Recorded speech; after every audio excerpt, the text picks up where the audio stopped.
Tsy noho ny hafanana akory na fity hianatra kalamanjana no mahatonga ireto mpianatra ireto mianatra potitra ity azona vao madilo ity fa noho ny tsy fisian'ny efitrano fianarana.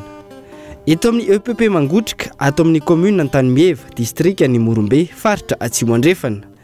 Tsy misy seza sy dabilio, amin'ny tany ireo mpianatra no mipetraka ary samy mitondra izay lafika ipetrahany avy any an-tokatrano.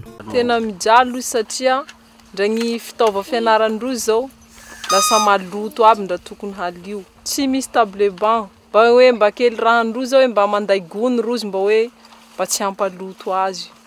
Nefa na dia izay mba tsy maintsy maloto avao satria raha tibon-tany. Tena sahira satria marary manakory ma le tegna hanoratsy igny ro miondroka ambany. Lasa marary amizay agnatindrozy. Fe mba tahianatsy zao mbakany dia farany miaritsy avao na dia marary fa tahazo raso tahahaizo. Firy zany kisanao zao? 123. Nanomboka tamin'ny taona 2024 no nisiany ity EPP Mangotrika ity. Hatramin'izao tsy nisy ny fanampiana voaray. Ny mpampianatra tsy nandray karama ihany koa tato anatin'izay 3 taona izay fa noho ny fitiavan'ireo ankizy no hanohizana izany hoy Rakoto Vao Yvonne Angela, mpampianatra eto amin'ny EPP Mangotrika. Zao aloha mbo tsy mpiasa mpanjakana, mbo suppliante avao. Tsisy karama azo zao njaray.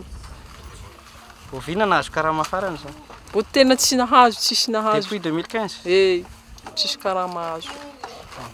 Fitiava-tanindrazana zany no tena raha sady raha reto koa mba zain-tegna, anan-tegna, feringesan-tegna. Raha tsy misy karama zay, mampianatsy avao tegna. Mba mangataka an'ireo mpanjakana zany mba hijery ankaiky anay amizao mahazo anay zao.